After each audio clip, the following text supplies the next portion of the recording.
Oops. Hello, everyone, and welcome to episode 155 of Material Issues. I am not Mark Hirschberger. Mark is on vacation jet setting this week. I am John Borack, subbing for Mark. And of course, here as always is our esteemed co-host, one of the founders of this podcast, and of course, the founder of the International Pop Overthrow Festival, my good friend, Mr. David Bash. David. Hey, how are you doing, John? I'm doing good. It's really fun to be here. I always like doing these and hanging out with you and just shooting the breeze. And Mark has a well-deserved break. He's jet setting all over Southern California with his lovely daughters. I know we had a chance to have dinner with them on Sunday. That was Tamo Shatner. At the Tamo Shatner.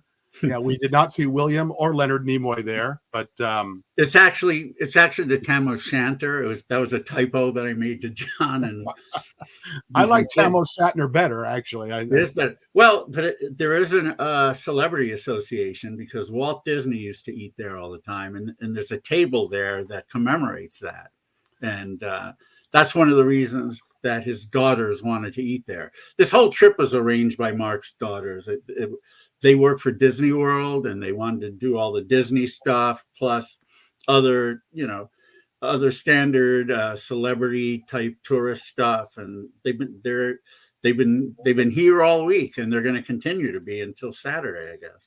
Yeah, it seems like they're having a really good time doing lots of fun stuff down in Hollywood, and I think 2 days at Disneyland and Disney's California Adventure. Mark's been documenting it a little bit on Facebook, and of course he'll be back next week.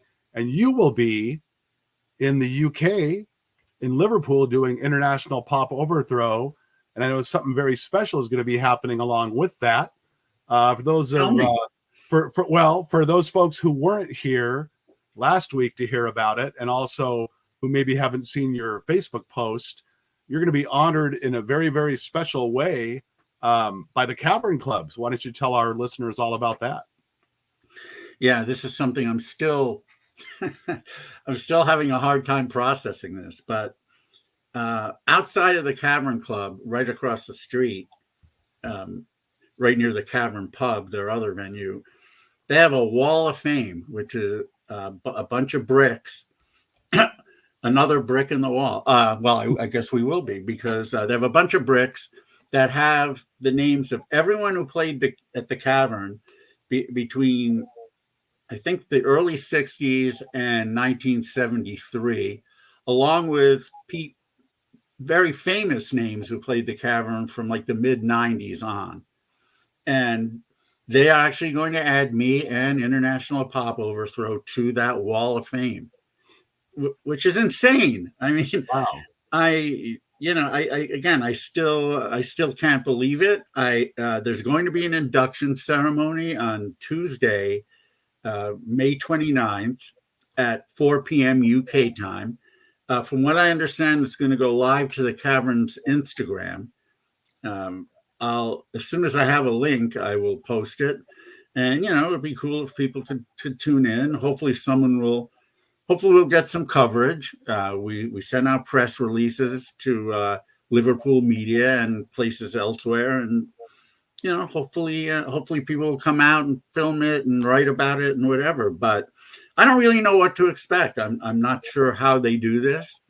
They probably don't do it very often. I would imagine most of the people who are on there aren't in town when they put up the bricks. It just so happens I will be, so it works out perfectly. Well, that is a really, really amazing honor, just because everyone knows all that you've done to help keep power pop and melodic rock and that sort of stuff, in front of the people for more than 25 years. And I know IPO Liverpool has been a great success for you for many years. And it's nice that, it's nice that you're being recognized for all that you do. And it's gonna be a really cool thing to see that happen. Yeah, again, it really will. I don't know how well I'm going to be able to sleep the night before, to quote the main person on that wall. Actually, they have the Beatles, or surrounding the Beatles are the bricks, John, Paul, George, and Ringo. Ah, Yeah. there's no No Pete need Best for brick? last names. There's no Pete Best brick. Oh, actually, I think there might be. Now that you mention it, there might be a Pete also. Poor Pete probably goes and cleans the bricks these days. That's kind of sad, but no. Yeah, there goes Pete Best, the unluckiest bastard in the world. Yeah. Well, you know, The he band was. Peter and the Penguins did a song with that called Oh, that. really? There goes Pete Best. Yeah. Well, he was unlucky for several years until the 90s when the anthology came out, the Beatles anthology. Right. And a lot of his recordings that he did with the band were on there that sort of made him an instant millionaire. So, well, I guess there is that. you know, it helps a little bit. It still doesn't help for, you know, being kicked out of the biggest band ever when you're right on the cusp of immortality. But yeah, he's kind of the Wally Pipp of pop, I suppose. Yeah. Yeah. For those of you who don't know who Wally Pipp is, that's a baseball reference. He was the New York Yankees first baseman in the 20s, and he had gotten hit in the head by a pitch, and had dizzy spells and couldn't play that particular game. So comes in a complete unknown rookie by the name of Lou Gehrig to take his place, and he didn't leave the lineup for about 15 years. Yeah, what, 2,130 consecutive games? 2,130 games, and Wally Pipp lost his job. I think he got traded after that and did play, but he lost his job on a great team. But where was I going to go with that? There is no truth to the rumor that he later joined Gladys Knight and the Pips. He was not one of those Pips. No, what I wanted to ask you is, as somebody who's written books on the Beatles, you know, so you say Pete Best was unlucky, but you know, from what I understand, the rest of the guys just thought he wasn't good enough to get to the level where they wanted to get. Well, that's true. I mean, he was unlucky, you know, based on the fact that he was in the group for, you know, a couple of years and then not in the group right before they made it big. But yeah, I don't think they would have made it as big as they did without Ringo, because Ringo was not only a much better drummer technically, but also more of a personality. Pete was very quiet, very shy, very moody, didn't really seem to fit in with the other three, not only musically, but personality wise. It just wasn't a good fit. And when you listen to a lot of the demos, a lot of stuff Pete played on, and some of the songs later that Ringo played, there's a hell of a difference. It's right. It's like apples and oranges, and Pete was the apple and Pete had worms in him or something. I don't know. It's a really bad analogy, but yeah. There's no truth to the rumor that they kicked him out because he was the best looking and pulled the best birds, so they were jealous. Somehow, I don't think so. Again, if you just listen to anything that Pete played, he was the most basic of drummers. He could hold down the 4 on the floor beat, but that's all he could do. And he never played anything differently. It was always that same beat over and over and over and over. And he never varied from it. He was not very creative, not very imaginative, unfortunately, as a drummer. And yeah, John, being a drummer, you would know. Well, I mean, I think it's obvious to anyone who's heard both of them play. You know, you listen to a lot of that early Beatles stuff, and you know, as someone who plays the drums and as someone who plays in a Beatles cover band, you know, you listen to it and you think, boy, that sounds really easy, but then you try to replicate it, or get even close to it, and you think, boy, that's not as easy as it sounds. Yeah, I'm sure. For me, I mean, I don't know. Most people everyone has their favorite, but for some reason, for me, the drum fill that starts out "She Loves You" is that's the signpost Ringo moment for me. And oh yeah, just couldn't have pulled that off. Yeah, so much energy, so much electricity in all those early performances. I mean, even the beginning to something like "I Want to Hold Your Hand." You know, when they recorded it, there's a demo, and you can hear Paul telling Ringo, "Attack, attack." So when the song first starts, you want that big heavy intro, right, to catch the listener's attention. And yeah, Ringo he was all over that kind of stuff. He was one of the most in-demand drummers in Liverpool at that time. And yeah, just so much creative stuff. And then when you get later in the Beatles career, you get to the White Album and you get to Abbey Road, just some of the stuff he was doing was just off the charts incredible. Yeah, he's in many ways he's the Yogi Berra of the of the Beatles, because Yogi Berra really may have been the best catcher in baseball history. Some people say Johnny Bench. Some people might say Roy Campanella. I don't know, but it's usually between Bench and Berra. But one of the reasons people don't see Berra that way is because he was a funny-looking guy, kind of like Ringo. And, you know, Ringo was the butt of so many jokes. I mean, even going as far as the Beatles cartoon, if you've ever watched that. Oh, yeah. Ringo's just kind of a buffoon who just says, yeah, you know, to everything. Well, that's how most of us drummers are. Kidding. No, yeah, you know, the butt of so many jokes. And then you hear over and over, oh, Ringo was lucky. You know, Ringo, you know, anyone can play like Ringo. Yeah, bullshit. No. I mean, that guy, you know, it's funny. I may have mentioned this story before. I was talking once to Pete Thomas from Elvis Costello and the Attractions, their drummer. And he was going to play one of the, what are the concerts that Paul Rock does, those charity concerts? Wild Honey. He was going to play one of the Wild Honey shows. And I was interviewing him, and he was going to play and sing, I think it was Act Naturally. Now, that sounds like a really basic song on the drums, but, you know, he said to me, you know, playing those 16th notes on the hi-hat, 2.5 minutes straight, no stopping, not wavering at all. It's like a friggin' metronome, and Ringo was always on that beat. I mean, he never wavered from it, you know. George always used to say, George Harrison, you couldn't take Ringo off the beat with a crane. You know, he was like, once he was on, he was on. And that's one of the amazing things about his drumming, for sure. So when you play that song in the Beatle band, do you see what Pete's talking about? Oh, totally. I mean, when I play any of the songs, I mean, there's no way I can even get close to what Ringo does. I mean, if I can get close enough to where people recognize the song, you know, some of the stuff, you know, you can replicate it okay. There's other things where it's like, wow, I can't do that. I'm just going to try to do something close. You know, there's just some crazy stuff going on. And then a lot of times there's, you know, there were overdubs, like on something, for example, there's overdubs there. And then there were like sort of the happy accident things, like on Happiness is a Warm Gun, where things kind of change beats and he falls out of time, then comes back into time. I don't know if that was intentional or not, but that's really hard to do. So you just try to get as close as you can, basically. Yeah. But yeah, you're going to be immersed in all things Beatles, all things UK when you go to Liverpool. Who are some of the acts that are going to be playing the IPO festival, and when does it start? It's this weekend, right? It starts on Sunday, yeah.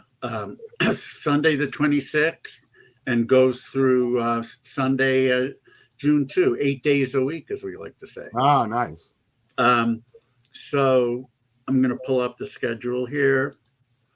I don't know. I mean, you know, it's 100 right now. I think we have 112 bands scheduled from all around the world. Wow. I think we have 14 countries represented, which is, you know, that's quite a few. Yeah. Wow, that's great. But as far as like who's playing, well, I mean, it's mostly people that nobody knows, to quote the Raspberries, but they're all really good. I mean, no doubt the level of talent at Liverpool is really beyond anything I've ever seen at any pop festival, including, you know, the other ones I do outside of Liverpool. Not to denigrate them. They're great too, but this is a worldwide selection of bands. And, you know, my wife, Rena, and I go through them like a fine tooth comb, and, you know, we only pick the ones we think are the best. So. Right. And a lot of people travel a long way. Who's coming from, for example, who's coming from the United States to play? Well, we've got Kerosene Stars from Chicago. I know that for sure. We have Circles, the band that our sponsor Ken Kirsten is in. He's the he's the head of Rock and Roll Globe. Just looking here through the I'm just scanning through the schedule. I know we have others, and I'm sorry if one of them is watching and I'm not mentioning their names here. Well, when you've got a hundred and some bands, it's hard to keep track of all of them, I would imagine. Oh yeah, the Incurables from Detroit. They're coming in again. They actually last year they were there. They really hit it off with everybody, and not just the crowds, but with other bands. And now, what label are they on? That name sounds familiar to me. The Incurables are on a label called Big Stir Records. Ah, that's why it sounds familiar. That's right. Familiar. Okay. Yeah. Great band. I've heard their stuff and really enjoy it. No, they're very cool, and live they really rock. They're awesome. I'm sure there's some others from the U.S. I'm missing here. I'm looking through. There's Canadian. Dave Rave will be back. We have Tara Van. She's also from Toronto. Yeah, I mean, they're really almost everywhere. We've got bands from France, from Italy, from Spain, from the Netherlands, from Ireland, from all over the place. Wow. And then after IPO Liverpool is over, where do you go? Well, we're going to hang out in Paris for a few days, just to do touristy stuff, and of course record shopping. And then we head to Copenhagen to do IPO for 2 days there at the drop-in, which we used last year and had a really good time at. And then we'll hang out in Copenhagen a few more days to do touristy stuff and record shopping. And then up to Stockholm a couple of days early to do touristy stuff and record shopping, of course. And of course, the record shopping in Stockholm is unmatched. It really is.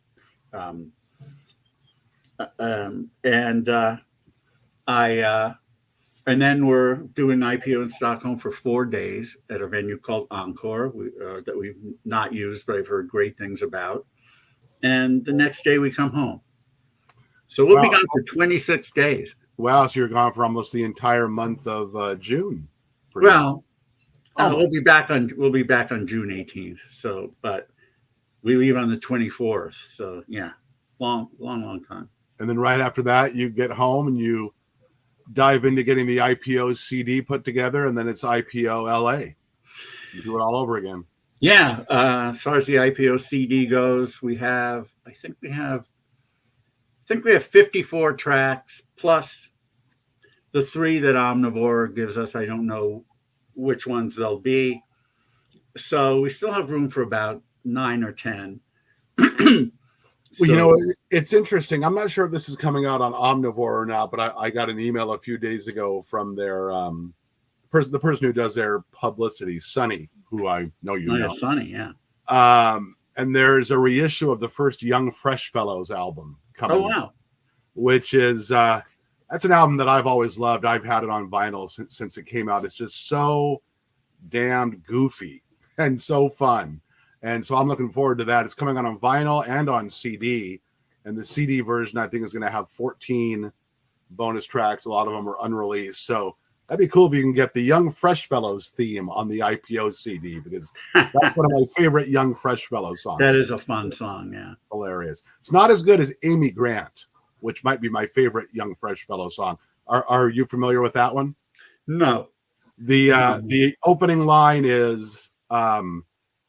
she comes home from church, takes off her pants. That's what I like about Amy Grant. It's just ridiculous, and it's kind of got this funky beat to it, and it's just sort of chaotic and hilarious, like a lot of the best Young Fresh Fellows stuff. Scott McCoy and the gang are just really cool and really funny, and I'm looking forward to that reissue. But speaking of that, I know you've got some new releases and reissues you wanted to talk about. Yeah, I wanted to mention a funny story involving Jeremy Morris. I was talking about and you know, most people who are tuning in know Jeremy. Well, I'm actually, not to interrupt you, I'm wondering if anybody is tuned in because I haven't seen any comments or anything yet. Might just be you and me here just hanging out because No, people are tuning in. I wonder if. Oh wait, let me see here. Oh yeah, there are comments. I hadn't. Good evening, gentlemen. Congratulations. Oh, hello, Tim. Okay. I hadn't clicked the comments button. Oh, I thought we were here alone, or people knew I was co-hosting and they just stayed away. There's Jordan. Yeah. Fifth Ruddle. Jordan Oaks. He's even better. Eat better. Good old Jordan. He's hilarious. A sex symbol. Jordan's on fire here with the puns. Omnivore is a great label, but carnivores. That's Jordan for you. Jordan Oaks, folks. He's here all week.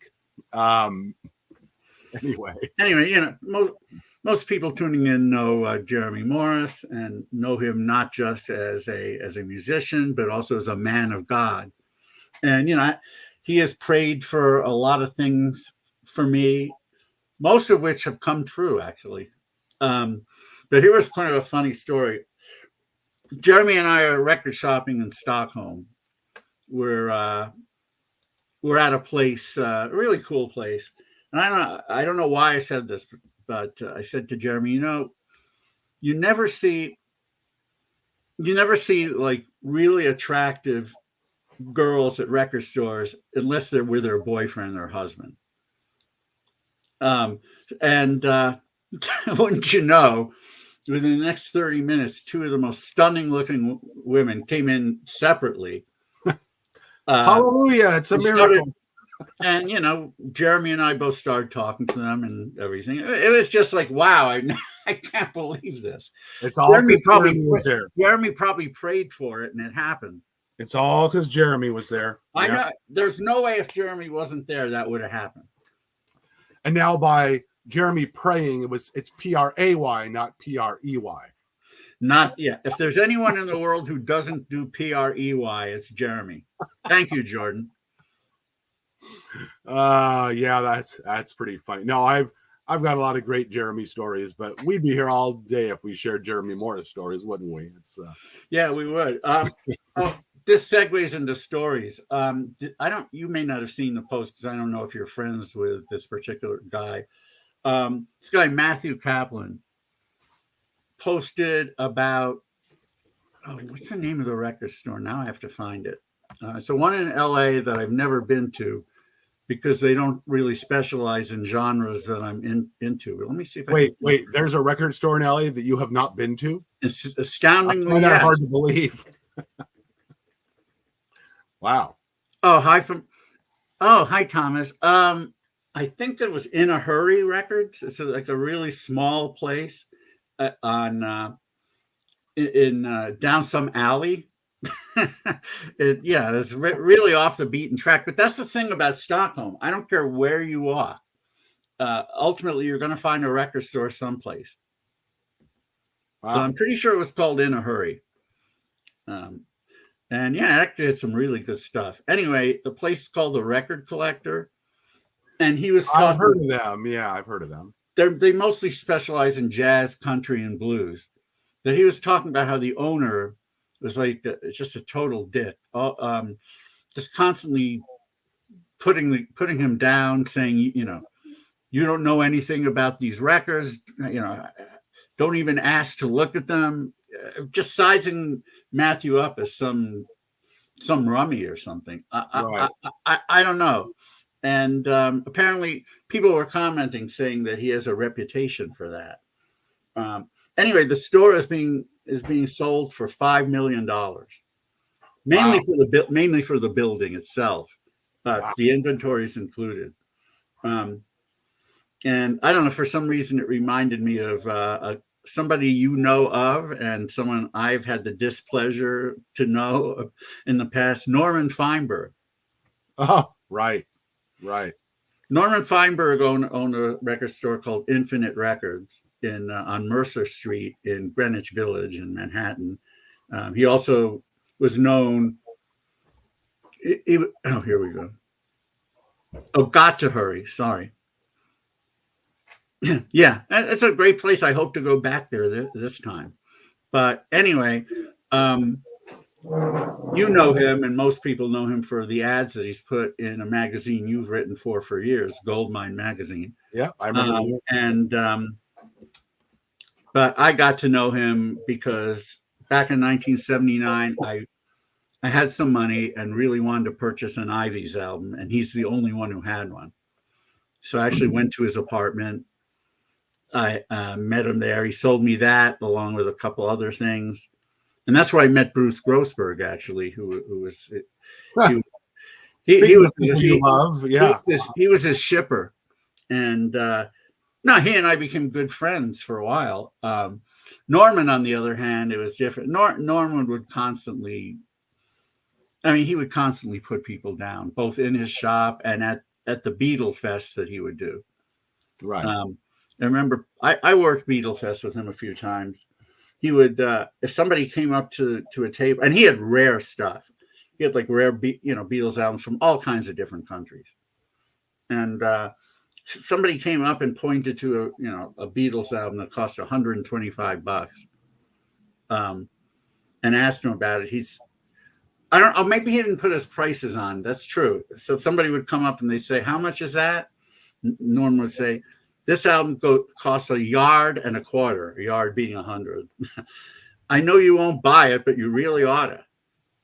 Wow. He would say stuff like that. And he would just constantly be snide to people. And he was the most self-aggrandizing person. And anytime he did that, you could be sure it was a lie. I played pickup basketball with Bob Dylan. And right. I have Buddy Holly's glasses that he left at his dentist's office. Stuff like that. Sounds like John Lovitz's old character on Saturday Night Live. "It's my wife, Morgan Fairchild." Yeah, that's the ticket. Right. Yeah, it was stuff like that. And he would tell people he flew to Japan to get the records, but Norman was afraid to fly, so he never went anywhere. So he would do stuff. He would brag about other things that were just beyond unfathomable. Like he said, "Yeah, when I was 13, I was during a synagogue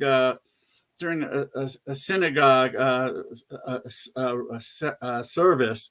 I was up in the balcony with this chick, and we were getting it on, and the rabbi saw us and stopped the ceremony." Wow. It's like, and this guy was in his early 30s, and he thought like that was some sort of an accomplishment that he could. And we know that didn't happen. Number one, and number two, why would you talk about it? So when you went to get the Ivy's album from him, did he say, "I don't have it here right now, but maybe tomorrow"? No, he actually did have it, but that was actually a little joke for Jordan there. I thought he might like. He also had. He also said he had a 2-disc Ivy's album, and a red Japanese one, but he could never produce those. Right, yeah. But he did actually have it. He did have the German pressing that I bought, which sadly I no longer have. But you sold that in the Big Purge of '93. Big Purge of '93, yes. Yeah, I remember these things. David and I have been friends for a long time, for those of you who don't know. So we know where the bodies are buried with each other. Anyway, so what have you been listening to? What's new? I've got a few things to show, but I want you to go because you've probably got a lot more. Well, I don't want to talk about new releases, and I'm not going to talk about too many, but let's see what we have as far as new releases go. Brand new album by a band that I've loved for a long time, the Resonars from Tucson, Arizona. Electricity Plus, vinyl only. Probably will. And you can digital download as well. Matt Rendon. No relation to Anthony, as far as I can tell. No, because Matt actually plays. Yeah, right. He works a lot harder. Another great, that sort of very reminiscent of 60s psychedelic pop, a la the Hollies and a few others, with a bit of a garage tinge. It's all, what he does is very lo-fi, but the chord changes, the melodies, the energy.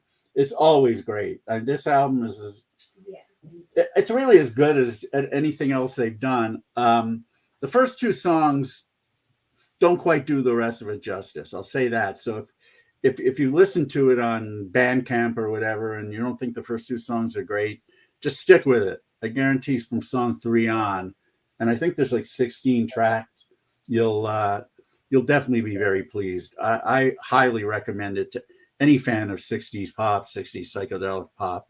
Great stuff. They do a lot of jangle also. I know. Yeah, there's some jangle in there too. Yeah. Here's an actual 60s band. Here's an item with a brand new album, The Flirtations. If you remember that, I wouldn't call them a band because they don't play their own instruments. They're a group, but that big hit, Nothing But a Heartache. Yeah. Back in 1969. Well, they're still around, and they certainly don't look bad for their ages, I have to say. Wow. They have a new album. This is a Record Store Day release from the UK. Still sounds like The Flirtations, and indeed it does. And they actually wrote all of these songs, wow. Which I don't know that they did back in the day. In fact, I'm pretty sure they didn't. But this whole album's written by them, and it's good. It's really good. If you like Nothing But a Heartache and just, kind of orchestrated 60s soul, you'll be into this. Very cool. What label is that on? It's on, looks like Cargo Records. Wow. I think. Not sure where it's available. Probably, online somewhere. In fact, I think I bought it from Amazon. Oh, yeah. Just Amazon.com, not UK. So definitely check this out. It hasn't gotten much pub, unfortunately, but it should. Let's see what else we got here. Brand new CD by a good friend of mine, Jay Byam. Oh, yeah. Jay's great. Jay's great, and his brand new record, Postcards Along the Way, is excellent. Easily his best record. For one thing, the sound quality is better than it's ever been. So he's using better recording facilities than he had, and the songs are just really fully realized. Just excellent, pop rock, power pop. A couple of my favorites, Lonely Kind of Life and Just Keep Breathing. But the whole album is wonderful. Now, I know he does a lot of stuff, at least live, with his wife. Is she on this record also? I assume she's on it. Let me see. Well, she's not mentioned here. Okay, So maybe she isn't. Maybe it's just live then that they do kind of a duet thing. Well, they've put out records as Jay and Haley, but this one's all him. Steve Butler from why am I forgetting the name of his Smash band? Palace. Smash Palace, yeah, and also Quincy from the 80s. Mm-hmm. He co-wrote everything here and plays lead guitar on it. Was Jack Klugman also in Quincy? Sorry, Jordan, that was for you also. Before Jordan said it, before I saw it pop up, I figured I might as well. Well, here's a comment from him. Oh yeah, I did, Jordan. I did meet him. J.D. Martignon or something like that. Something like that. I went to his apartment a few times because he had closed his office and was selling out of his home. But yeah, I remember back in the day, I used to buy all kinds of stuff from him. I did too, because they would always advertise in Goldmine, and then they had their own label for a while. The Cheapskates were on that label. They did, the Cheapskates, and one of my favorite bands ever, The Wind, Living in the New World. Great album, was on Midnight Records as well. That's one of Jordan's favorite albums too, because Jordan released something by The Wind. Oh yeah, yeah. Yes, he did. He released a compilation. Bonnie Tyler. I don't remember what that must be. That referred to something we said. I don't know what. I don't know. It's giving me a heartache though. I don't know. Nothing but a heartache. Oh, maybe that's what he's. Who knows? It's hard to keep up with Jordan. Couple of lines. Yeah. Odd couple. Oh, Jack Klugman. Okay, got it. All right. That one I knew. All right. Another really cool kind of power pop, a little bit of punk, little garage band from Illinois. I think maybe Springfield. I'm not sure. Local Drags on the great label Stardom Records out of Germany. Stefan I think his last name is Heels. Um, a really good guy. Put out some incredible stuff, including a Kurt Baker album that I love. But this one's called City in a Room. It's either their second or third album. It just came out. Again, just John, I'm pretty sure you would like this. I will write it down. I've already written down the Resoners because I like them. I didn't know they had a new one out, so I'll write down Local Drag. Yeah. All right. Local Drags with an S. Drags with an S, plural. Okay. Yeah. Got it. And yeah, Lanny Durbin is the main guy. No relation to Mike, the bowler. At least I don't think so. Oh. But yeah, anyway. Now I'm going to talk about a bunch of reissues. One of which is on Roger Udai's label, Think Like a Key. Great a reissue of a 1969 album, I believe, by a gentleman named John Bromley, a UK gent. And the album is called Song. And yeah, I mean, there's a little bit of McCartney in here, just a really excellent melodic singer-songwriter from back in the day. So if you like that kind of sound, you'll very much be into this. And there's tons of bonus tracks on here. There's 25 tracks in total. Wow. And I like this record so much that I'm going to try and find an original copy when I'm in the UK. And I know they go for a decent amount of money too. But does it sort of sound anything like Emmett Rhodes? No, it came out before Emmett, but right. Well, not before the merry-go-round. Yeah, I can hear that a little bit. Okay, not every song. Well, when you mentioned McCartney and singer-songwriter in that era, it kind of made me think of Emmett Rhodes. A little bit, I would say. I mean, if you like those two guys, you should definitely give this a spin. Mm-hmm. Obviously, most of what I'm talking about is going to be up online somewhere. So, right, good. Which is a great thing. Let's see. Our good friend Steve Stanley. Steve. Yep. Has put together a box set that should be coming out very shortly by the Rascals. Oh, it's Steve, wonderful. You little rascal, you. It's got their Atlantic albums, all 7 of them, with mono and stereo versions when they're available. Some bonus tracks, a great booklet. The artwork is as Steve's artwork always is top notch. Yeah. And yeah, I mean, if you don't have the Rascals albums, or if your copies are beat up, or you just want a really, really concise collection with, like I said, with a great book full of wonderful pictures, you can't go wrong, to paraphrase Shoes, with. And what label is that on? That is on Steve's label, Now Sounds.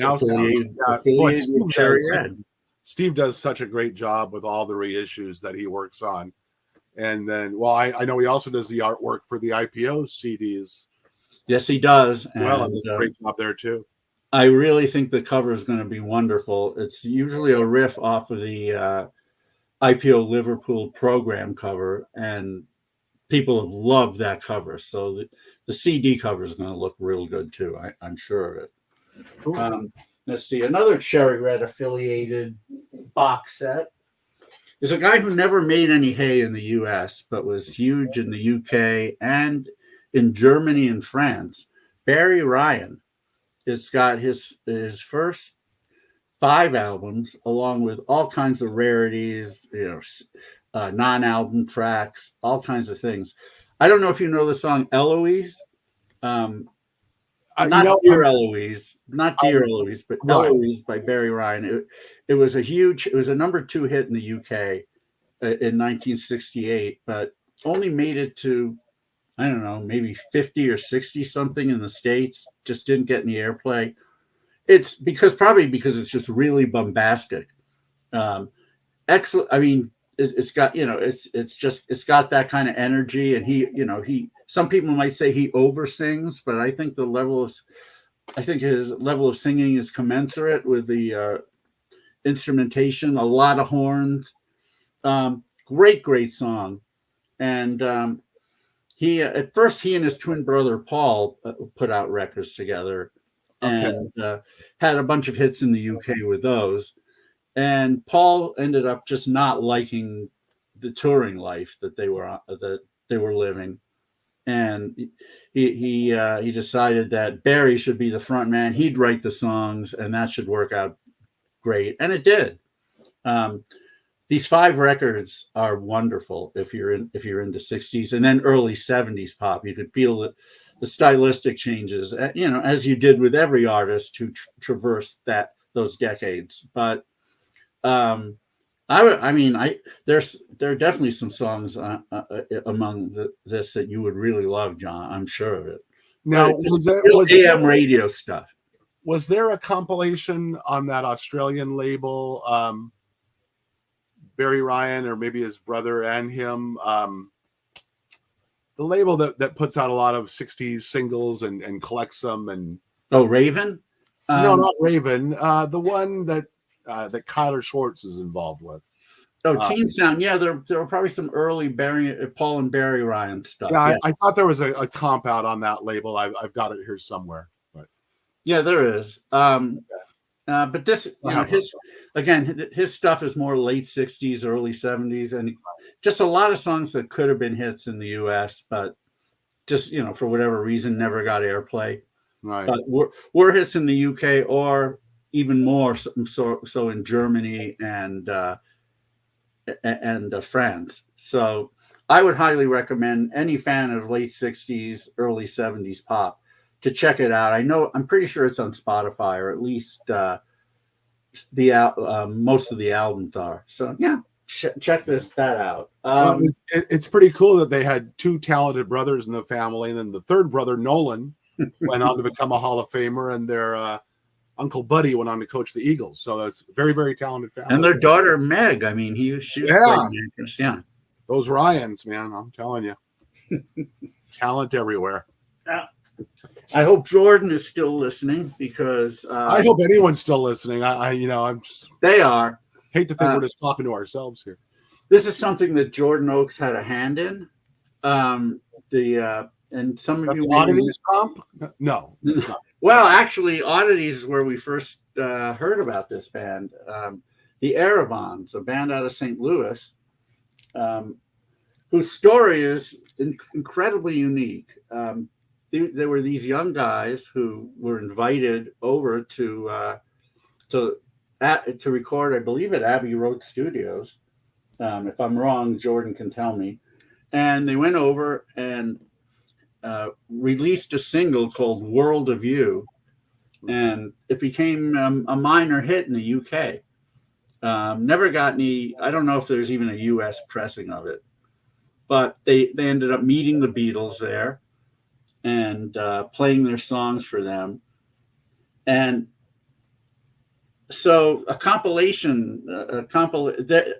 how do I want to say this? I think the tracks were circulating in the late 70s, and there may have been a couple of bootlegs out, not in the late 70s, in the late 90s. So we were talking about it on the oddities list. And it generated some momentum. And ultimately, Cherry Red Records did put out a comp of this album, Resurrection. Now, here's the murky part. A lot of people at the time in the late 90s thought that the album was actually, other than World of You and its B-side, the rest of the tracks were actually recorded later and were made to appear to be recorded back in the day. That's been hotly denied by the main man, Tom Hartman, not his brother David, but and the rest of the band. I want to see if maybe Tom Hartman will be our guest on Material Issues one day. But this is, like I said, Jordan had a hand in this. He knew the guys at Euclid Records, a record shop label in St. Louis, and they ended up releasing this vinyl version of the album, first time ever on vinyl. And I'm really glad that happened. This is, just obviously very Beatle-esque, very late 60s, soft pop. Awesome record. No, there's parts of it. Speaking of the Beatles influence, is the song "Say Georgia"? Is that on there? Yes.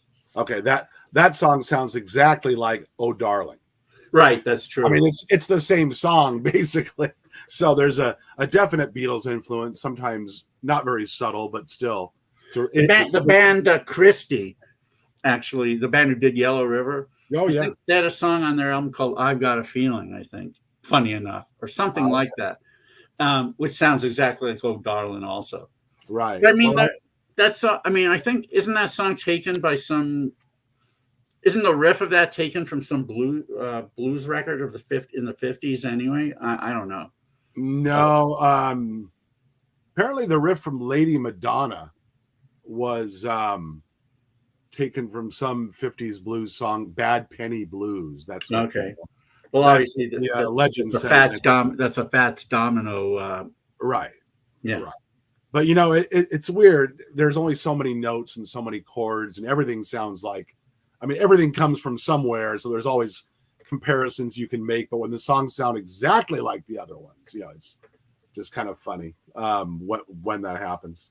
But the interesting thing is, going back to the Beatles, the song "Imagine," everyone knows that, the John Lennon solo hit. In 1965, right after the Beatles hit, John Lennon's dad, Freddie Lennon, released a single. He didn't really sing; it was more like talk, singing, speaking, right, orating over a backing track, and I think it was called "That's My Life, My Love and My Home." That was one side of the single, but the main riff at the beginning of the song is the exact same riff that starts "Imagine." That piano. It's the exact same thing, and it's like, wow. You wonder if John got that, if that came from that. It's just crazy, but yeah, I mean, the song came to me unknowingly, and it might have. Yeah, I mean, it's possible. It's just things get in your subconscious, and then and I believe that's what happened with this song. I really don't think George purposely tried to pilfer anything from any song.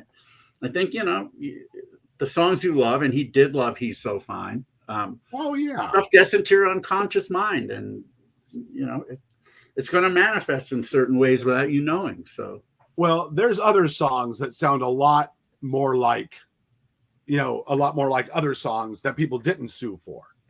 Oh, and hell, and if the Beatles sued everyone who ripped them off, John Lennon might still be alive because he never would have left the courtroom. Right. Speaking of Beatle influenced bands, notice my T-shirt here, the Sponge Stones, and you're wearing a really cool shirt, the Power Pop, shirt there with the Cheap Trick kind of logo on it. Wow. Well, I didn't know if you had any more things to share. I've got a couple things that I picked up. I have one more pair of things, and then maybe there's. Oh, all right. I know this is a band you like, and you may already have or have not gotten yet the vinyl version of the Bing's compilation, Power Pop Planet, the Lost Tapes. And they were nice enough to assign this copy for our IPO buddy, David Bash. Rock on, David, with a nice photo. It's funny. My copy is inscribed the exact same way. I'm kidding. They called you David? Okay. No, I'm kidding. Right. Anyway, this was kind of cool that they sent it. So if you've wanted a vinyl version of that compilation, it's now there for the buying on Bachelor Records. So big shout out to David and Quint and Mark and everybody in the band for releasing this on vinyl and for sending me this copy. And they will be playing IPO Los Angeles on Saturday, August 10th at the Redwood Bar. So, and there's lots of great stuff on that compilation. And the original singles go for a lot of money in those Power Pop collectors. They do, yeah. It's amazing how all of that stuff does. It's got some live bonus tracks on here from a Manhattan Beach show they did in December of '81. Wow. So, yeah, that's cool. I'm sure you can find that on Bandcamp or wherever. Let's see what else. Last couple of things. The band Bronco Bullfrog. Oh, I love them. Yeah, one of my favorite labels, Gerson Records. I mean, everything they do at least looks good, if not sounds good. But they've reissued, I think now they've reissued all of their albums, but these are the most recent too. 738 and Oak Apple Day. Yeah, the band fronted by Andy Morton. Or, well, not necessarily fronted, but he's a member. Michael Polson does a lot of the lead vocals. Just great, kind of psychedelic influenced power pop. Bronco Bullfrog played IPO Liverpool back in the day, and of course Andy Morton is one of the is a co-editor of the Great Shindig magazine. Yeah, I think I had I think Oak Apple Day was one of the albums in my top 200 in my Shake Some Action book. Oh, is it? Yeah, it was in my top 5 of 2004, I think. It's also one of the they're one of the few bands that was able to successfully use the word dog shit in their lyrics. That's not easy. No, it ain't easy, as Three Dog Night used to say. No. So anyway, that's what I have for new and reissue. What do you got, John? Well, I've got this, and I was just doing some searching online because I saw something pop up on eBay. I saw a Japanese version of this album. And I did a little Google search and found out this was just released like last week by Cleopatra Records on vinyl. Oh wow! Is that the first vinyl reissue? First reissue ever on vinyl? No, I think it's been reissued once before, but I haven't had a chance to listen to it yet. I'm not sure how it sounds. It's the self-titled Utopia album from 1983 that was originally on Network Records. There were some problems with the master tapes. Originally, something was wonky about them, and then I heard the original master tapes were lost in a fire at Bearsville Studios. I don't know if that's true or not, but this was just re-released. It was originally a 3-sided. Oh, right, if you remember. Yep. But now they've got all 15 tracks on 2-sided. It's got a gatefold with the lyrics. And the original, I think this is the original cover photo here. Oh, really? Put on the inside. And this is like an alternate, but it's very similar photo on the. Yeah, actually, I don't know the album. I don't know the look so well enough to know that was a different cover. Yeah, it's a little bit different. And there's 2 different versions that Cleopatra put out. They're both colored vinyl. I think it's on white vinyl, and then this one is translucent red vinyl.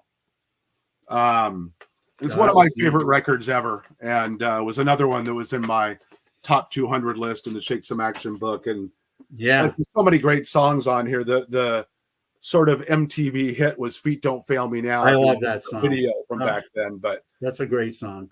There's all kinds of great stuff on here. The Neck On Up is another favorite. Neck On Up is great. Princess of the Universe is a great song. Hammer in My Heart is really good. There's a great Rundgren ballad on here. I'm looking at you, but I'm talking to myself. Right. Just a great record, but you can find that on Amazon or on Cleopatra Records website, which is where I found it. But it's good to see that one. Good to see that one get re-released. As I knock over some stuff here. Got a record store day thing here a few weeks ago that I was just listening to a couple of nights ago. The first, the only Tinted Windows record. First time on vinyl, colored vinyl also. And it's got the entire album on there, and it's got 2 bonus tracks. One song called New Cassette, and another one that was only on the Japanese release originally called The Dirt. And so, of course, the late Adam Schlesinger and James Ehoff from Smashing Pumpkins and Bunny Carlos on drums. Really, really good record. And one of the guys from Hanson, right? Yeah, the lead singer. Yeah, sings lead. And really, really great record. I have to admit, when I first heard it, I think my expectation level was really high, and it didn't quite meet it. But I actually took a listen to it after I bought the one you just showed, and it's a really good record. It really is. Yeah, and that's another one that was in my top 200. So couple other things. I think I may have mentioned these to you, but I do a lot of digging at record stores, like probably a lot of us do. I know you do. And a lot of times I'm up in the San Fernando Valley. I go up to Burbank a lot because that's where our band rehearses, the Armoires, and there's several cool record stores up there. There's one that is about a mile away from the Big Stir Records HQ, and I forget what the store is called, honestly. You might remember. You mean Atomic? Atomic Records, yes, Yeah. that's the one. So I found this, which is interesting. It's a test pressing of the first album by the Scooters, which is just a really random thing to find. It is. And for $5, I'm like, I just got to have this. Why not? It was a pretty cool thing to run into. And then I also do a lot of sort of searching on eBay, just kind of seeing what's out there. And there's a seller on eBay called Face Records. They're based in Japan, and I think they may have a New York outlet as well. But they always have a lot of stuff. Of course, they're all Japanese releases, some with the Obi strips, some without. Gotten a lot of Beatles and Beatles related stuff from them. But sometimes you can sneak in on their auctions at the last minute and grab stuff for really, really cheap. So I found this, and I didn't know that K-Tel albums were also released in Japan. I guess I should have assumed that they were, but this one's called Superstars of the 70s. Oh, and I've seen that cover many times. Yeah. Yeah. I mean that title. Oh, so you're saying this is the US K-Tel, but with a Japanese pressing? It's a Japanese pressing on K-Tel Records. Oh, yeah. wow. And there's the actual label, the record label. I don't know if you can see that or not, but anyway, it's got a really cool mix of stuff on there. It's a 2 LP set. It doesn't have the Obi strip, unfortunately, but it's got, let's see, just some of the songs: Joy to the World by Three Dog Night, Two Divided by Love by the Grassroots. And then they throw a lot of like more UK centric stuff on here too, like Telegram Sam by T-Rex. There's a Cliff Richard song on here. Is it Power to All My Friends? It is Early in the Morning, which I don't know if that's the same song as a Vanity Fair song. I don't know either, yeah. Or not. But Don't Pull Your Love, Hamilton, Joe Frank, and Reynolds. But it's interesting that it says Superstars of the 70s, and there's a lot of 60s songs on this compilation. Bus Stop by the Hollies, House of the Rising Sun, California Dreamin'. Actually, 2 Mamas and the Papas songs, Monday, Monday, and California Dreamin'. And they're credited to Mamas and Papas. So 2 P's and not Milt. 2 P's in Papas there. But there's some like wild cards on here, like Westbound Number 9 by Flaming Ember. Oh, I love that song. Great song. Give Me Just a Little More Time by Chairman of the Board. But then there's, weird stuff like Julia Dream by Pink Floyd. Wow. That's really odd. Yeah. Yeah. It's just kind of really just kind of a neat collection. And I snuck in at the last minute and got this double album for $6.99. So I'm like, why not? It's got a lot of stuff that I love on it. I love 70s music, as I know you do. It's stuff that I, grew up on. I'm looking to see what else is on here. A lot of stuff that I'm not familiar with. Like there's a John Mayall track on here. White Room is on here from Cream. Again, not 70s, but it's on here. Melody Fair by the Bee Gees. Cause I Love You by Slade. I mean, it's all over the map, but just some really, really cool stuff. The Shocking Blue, Never Marry a Railroad Man. Oh, wow. That's a great song, by the way. Yeah, there's all kinds of, there's a Magic Lanterns track. It's not Shame, Shame? No, it is One Night Stand. I think that was a hit in the UK. And there's got a Cowsills track followed by Get Up, I Feel Like Being a Sex Machine by James Brown. So it's kind of a bizarre thing like most of the K-Tel things were, but it's a really cool selection of songs. So I picked that up. And then the last thing I wanted to mention, and I know I had told you about this, There's a store near me here in Orange County, California, in Huntington Beach called Blind Dog Records. Oh, before you talk about this one, yeah, we have a special guest. Oh, somebody who's been pestering us to be on. I don't know who this guy is. Some guy on vacation. Vacation boy, is that what that said? Vacation boy. Guy. Identify yourself, sir. Thank goodness I put my pants on right before you brought me into the room. It's even better you put your shirt on because you can't see your pants. That too. My goodness, ladies and gentlemen, Mr. Mark Hirschberger.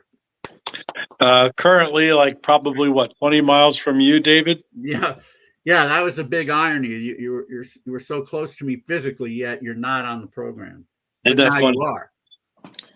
Yes, but I thought I'd stop in and say hi. I'm already exhausted, and the day's not over yet. No, I'm sure it isn't. So what did you do? For those of you who don't know or may have missed the beginning of the show, Mark is here in beautiful Southern California, where I also am. Yes. And a couple of days you were at Disneyland. What did you guys do today, you and your daughters? Today we had the Paramount Studios tour, and then we went to Erewhon and back in that area, and we were hungry. So my one daughter wanted to see the Oppenheim group from that TV show, but I said, how about Dobrik's Pizza? So he said, let's go get a slice of pizza. So we went up, parked across the street from Dobrik's, and there was all this activity in front of the place. People were filming and doing all kinds of things. I said, oh, that's cool. Something's going on here. So we walked up to go in, and the people out front were like, nope, we've bought out all of Dobrik's for today. Here's a pizza. They handed each one of us a pizza and then took a bunch of video of us. They were what was it called, Leah? The XO team or something? They've got like 30 million subscribers on YouTube and TikTok and whatnot, but we got free pizza.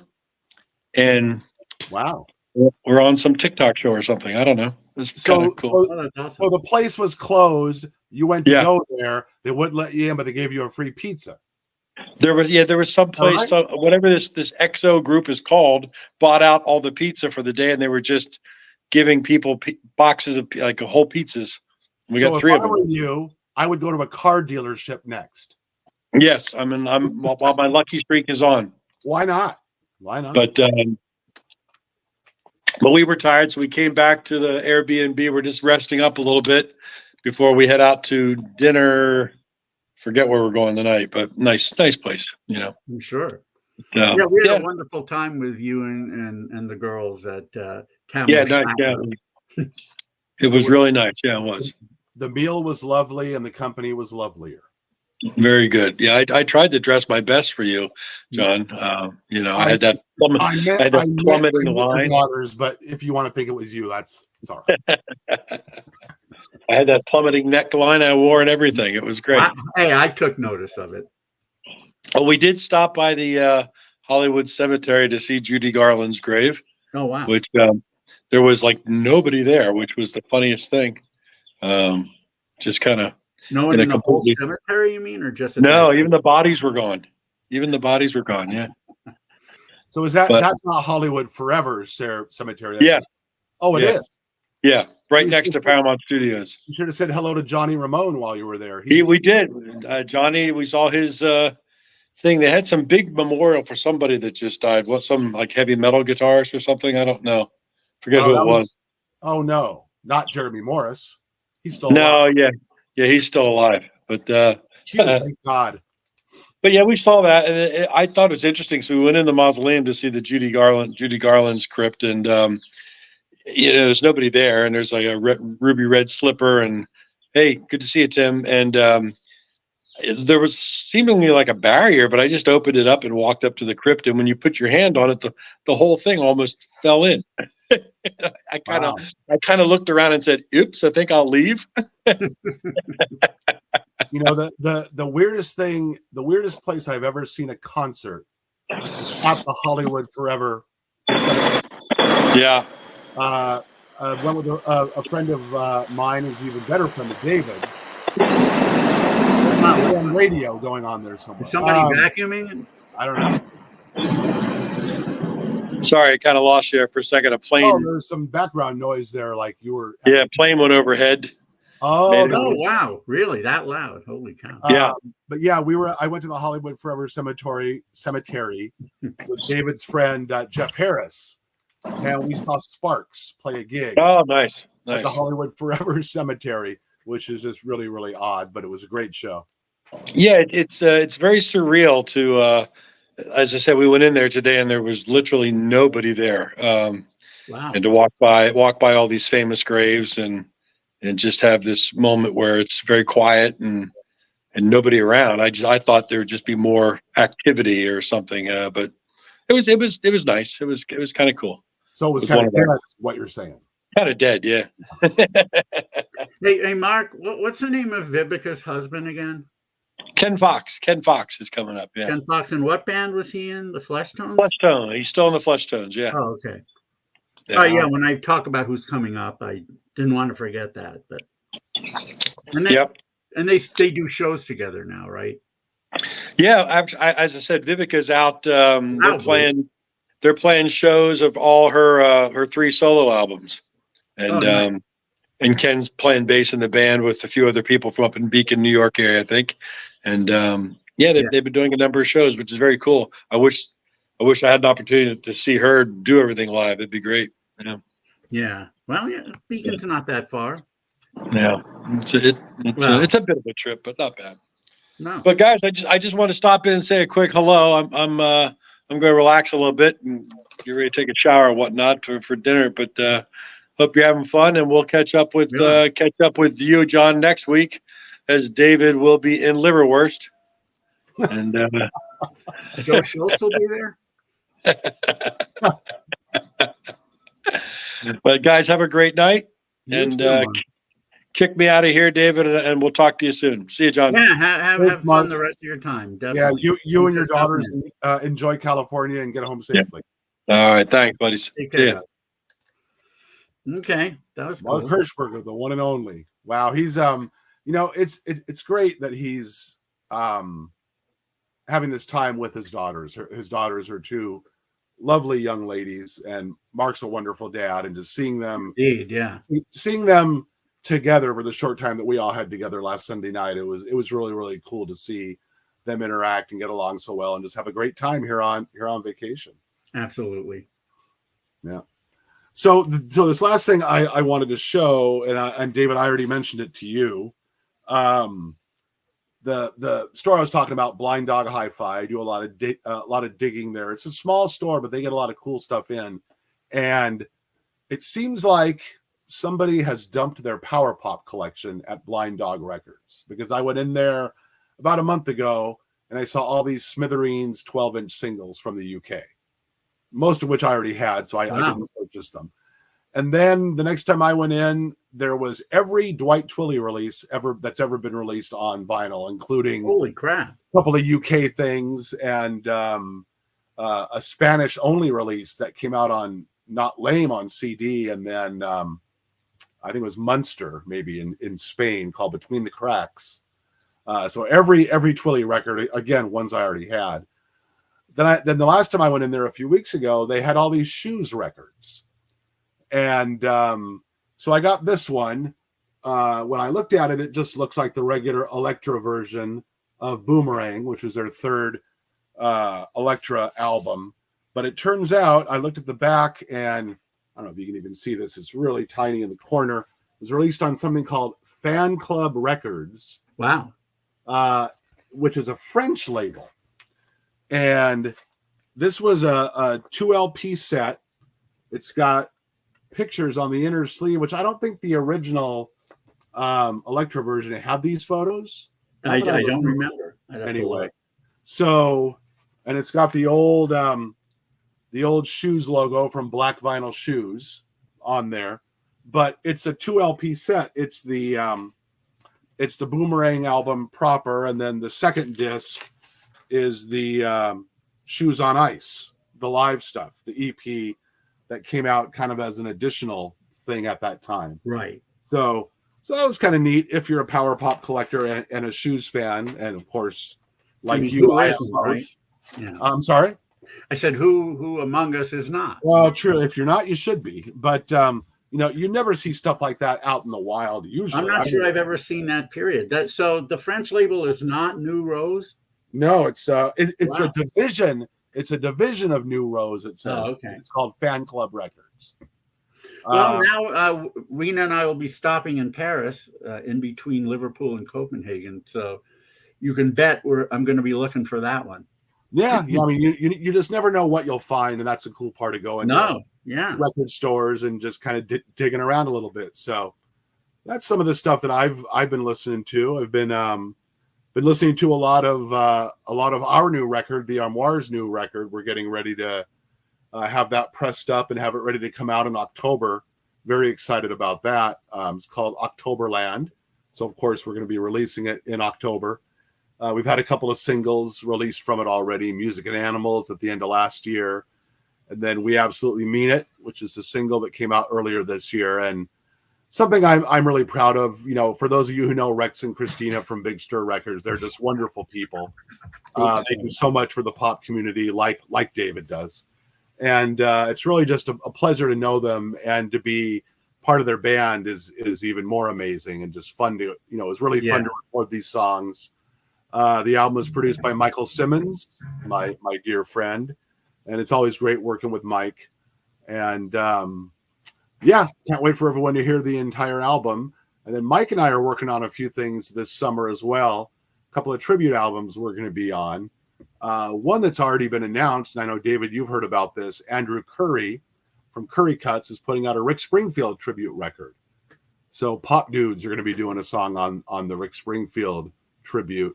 Great. And I'm sure Robbie Rist is as well, and a lot of other really cool stuff. Ken Sharp is on it. On the Rick Springfield. Oh yeah, yep. Yeah, it's like one of his favorites. So I got to think. Yeah, definitely. So that's what's been going on here. Need to start doing some more writing. I've been out gigging so much, playing drums with our Beatles band, Let It Be, and then with the other cover band I play in, we're called Vinyl Mavericks, and then been sitting in with a really cool cover band called In Time, TYME. So if any of you are ever around Orange County, California, I'm usually playing now at least 6 or 7 times a month. It's crazy. I'm not sure why I waited till age 60 to become a working musician, but that's just the way it happened. So, but it's a lot of fun. I wish my mom and dad were here, because I could show them. See, buying all those records back in the 70s when I was a kid, it actually did pay off, because now I know how to play all these songs, and I can actually go out and do it and have fun and entertain some folks. So it's a lot of fun. Yeah. Don't we all wish? Well, I wish my mom was here too. I don't think she ever would have envisioned me doing what I'm doing, but I'm sure she would have been proud. Well, she would have been proud, and your dad, I know, is proud. No. Well, he is. No, I mean, to have a son who's done all the stuff that you've done, and to make a career out of doing something that you love, there's nothing better than that. There isn't. And speaking of something that you love, I know you love playing in these bands, and you love playing in. I'm sure you love playing in the cover band, but have you ever done this song that I'm about to play?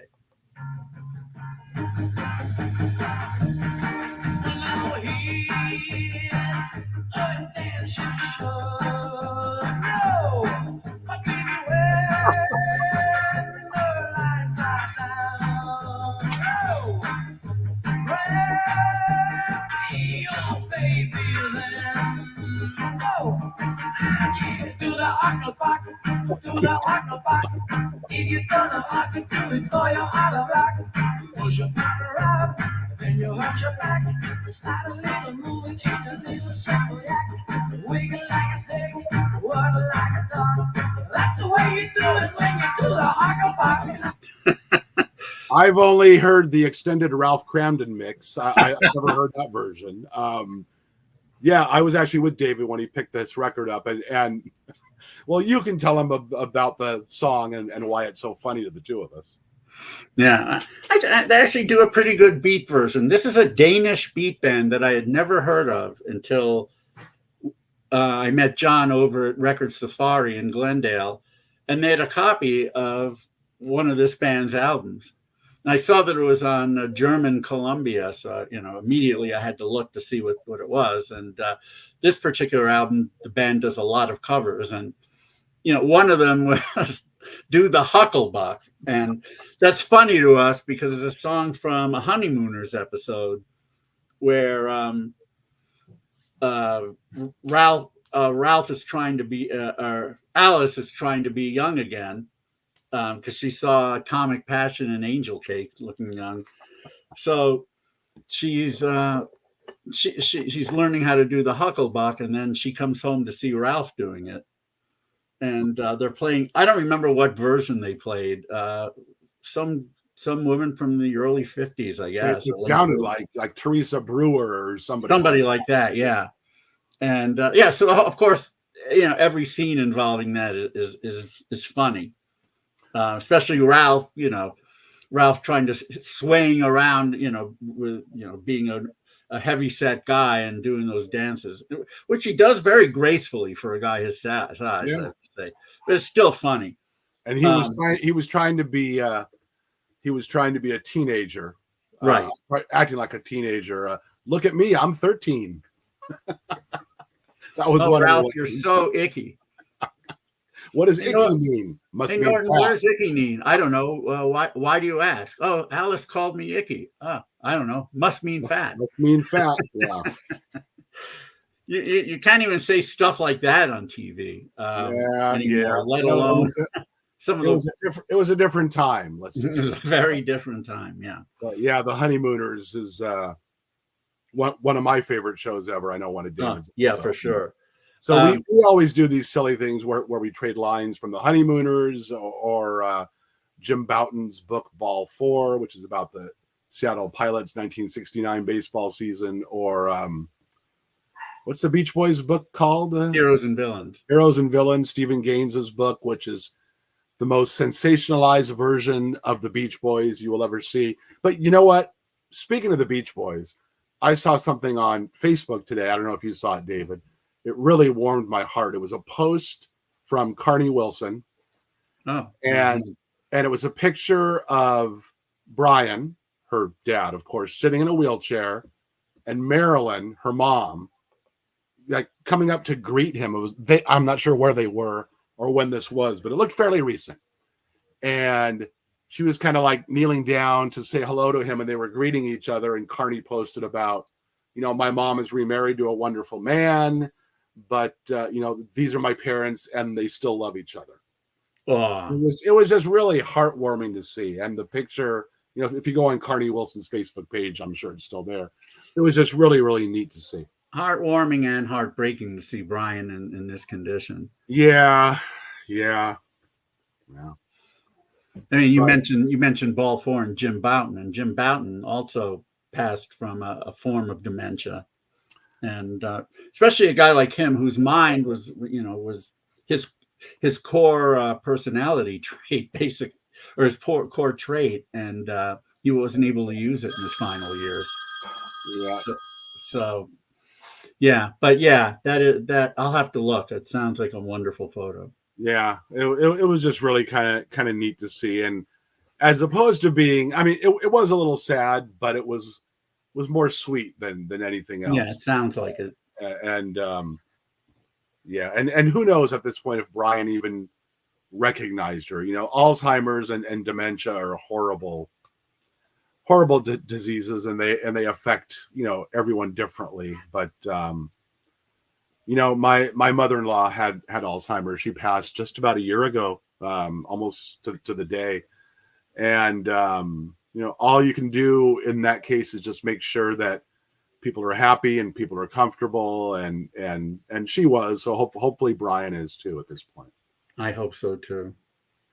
Anyway, I need to run some errands before my trip. But before I go, or we go, I want to talk about what's coming up next week, Wednesday, the 28th. Wait, what's the date? What's today? The 22nd. So the 29th, Wednesday, the 29th. Yes, I'll be in Liverpool doing IPO, and you will be joining Mark Hirschberger as we've done the past couple of years, and we're going to go live to IPO Liverpool. I'll interview some bands who are about to play, and ones who have played. We'll be in the backstage area of the cavern, and whoever's in there will get on. Will get on live, and then I'll go up and introduce a band from the stage, and probably take everyone on a bit of a tour of the cavern. Kind of the same thing we've done the last couple of years, and it's been fun, and I'm really looking forward to it. The following week, we have somebody I know you're familiar with for many years, Morty Shallman, singer, songwriter, and author, who has written a book recently called War and Sex, and it's pretty entertaining, actually. And he's a very affable guy, great storyteller. So yeah, on what did I say? June 4th? Whatever the week is after May 29th. June 5th. June 5th. Yeah, June 5th, Wednesday, June 5th. I will be broadcasting from Paris, actually. And Mark will be back in New Jersey. Material Issues just globetrotting all over the damn place. It's pretty crazy, yeah. So Morty Shallman will be on the June 5th. On June 12th, we mentioned a pop detective artist from Norway, Vibeke Sagestad, and her husband Ken Fox, who's a member of the Fleshtones. They've been gigging around upstate New York for a long time, and so they're going to be on talking about. Well, they'll both talk about their individual careers and what they're doing now, and we'll get Pop Detective a little bit of pub, so that should be fun. On the 19th, we have our gleefully subversive gentleman Andras Jones on June 19th. He put together. He once put together. Well, his cousin, I'll put in quotes, who happened to look just like him, but had a mustache, put together a night at IPOLA. I think it's probably about 20 years ago now, called Subversive Night. And among the acts, believe it or not, was Andy Dick, the comedian. Oh, geez. Who actually did have a music project, and they played, and they were fun. Never was there a more aptly named guy than Andy Dick. I'm just saying. Oh, is he known to be a dick? Yes, is what he's known to be. He was okay. He's always been nice to me. Well, there you go. I spoke with him for like 3 seconds, basically, but that's about all he's good for, and then it all goes downhill really quick. Anyway, I mean, again, the show was fun. The whole lineup was fun. Probably the most fun thing, though, was Andy Dick's photographer not obeying the orders of the Spaceland staff, going out the side door while a band was playing, being confronted by a bouncer with whom he got belligerent. And next thing you know, there's 3 bouncers on top of the guy, and the police had to be called in. That's where I met the owner of Spaceland for the first time, which is not, that's not the way I would have imagined it or wanted it to be, but he knew it wasn't my fault. That's a good story for the autobiography that you'll write one day. Yeah, right. I hope so. Anyway, Andras has put out several records, and he's got a new one out, and it's fun stuff. And he's going to have a track on the IPO CD, which I think you're going to like, John. I really do. Sure I will. And so he'll be on June 19th. Then we don't have guests the next few weeks, but on July 10th, we have our good friend Steve Loudon, aka Steve Coulter, aka Steve Loudon, who's written a couple of books recently. One on the LA pop scene of the 90s, which includes Weezer and a whole bunch of others. You probably have it there. It's right here. There it is. Yeah, the Hollywood geek rock scene, an oral history. Yeah, and I have read it because I actually copy edited it. You edited it. I have some. I was interviewed a bit for it. Yeah, it was fun. Doesn't he have a new book coming out also, or is it out yet? Yeah, it's another one of the Power Pop theme books. I don't remember what it's called. I'm drawing a blank right now. Yeah, I don't remember either. But We'll find out on July 10th. Yeah, Steve Steve's a will- great guy, a great drummer, and he might have something else to tell you about that I can't spill the beans on yet. Oh, really? He might be able to spill beans by July 10th. If it's a czar reunion at IPOLA, please let me know. Those are not the beans of which I was speaking. No, I don't think they are. But anyway, so I think that'll be entertaining. He was on before with who was he on with? Paul Myers, I think. Probably the co-editor of the first Power Pop book. Yeah, First- I think it was them. It wasn't Jeff Whalen because he was on by himself. So I think Jeff's amazing. Boy, I could talk to Jeff for hours. And Boy. Jeff can talk. He was kind of like some of our other guests. You ask one question and then you don't have to say another word for an hour. Yeah, how is John Kirby, by the way? Yeah, no, it's not John Kirby. Anyway, and then all the way out on October 2nd, believe it or not, and this is only because, well, his book is coming out then. Somebody probably haven't corresponded with for a while. The head of Big Deal Records back in the 90s, Mr. Dean Brownrout, has written a book about his time as label owner, and it'll be out in October, and we'll be talking about that. They had some great acts on that label for sure. And they had the Yellow Pills compilations. The Yellow Pills compilations. Splitsville, Barely Pink. I'm sure there are a bunch of others. I'm just not remembering right now. The Glad Hands. How could I forget? Yeah, La Di Da is one of my favorite albums ever, and that was on Big Deal Records. Yeah. So that'll be fun. Yeah. Dean's been. I actually have spoken to him recently, and he's very excited about this book, and I'm sure he's got some great stories. So the book will be really entertaining for sure. I'm sure it will. So that's way in the future, October 2nd. But yeah, so we've got a lot coming up, and I'm sure we'll have, we always have irons in the fire, Mark and me. So we'll, I'm sure there'll be a lot more to announce. But I'm gonna have to contact Mark when he gets home and see if we're gonna do a stump the guest host or something next week, because he can't stump the bash, because the bash. There should be a game for you too. Stump the idiot or something. I don't. But well, you and I have played a few 70s games, and right. I mean, you did great. Yeah, it's just fun. I mean, I like anyone else who loves music. You have a lot of useless knowledge, and sometimes it's good to it's good to put it together. I remember years ago when Carl's Jr., the burger restaurant out here, used to have some sort of music trivia game, little scratch off things, and you could win burgers and fries and whatever. I'd have people calling me all hours of the day and night. Hey, John, who sang this song? Hey, here's it was like, Who Wants to Be a Millionaire? I was phone a friend, like for everyone. Yeah. Anyway, I'm sorry, I'm losing my train of thought. That's all right. So, there's no other guests coming up? No, that's it. That's quite a lineup then. So we're set for the next few weeks, and then there'll be more.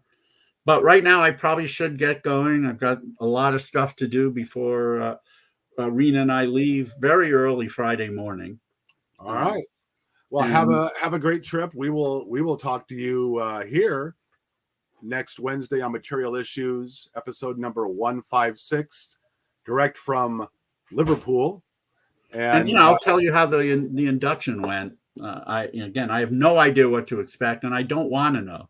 Yeah, well, make sure to put that link up on your social media pages so we can watch and cheer you on. That's a really cool thing. Congratulations. Thank you so much, John. And you too, Eddie. Yeah, thanks, Eddie.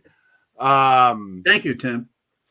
And well, thanks to all of you for watching. It's been my pleasure to be the guest host, filling in for Mark.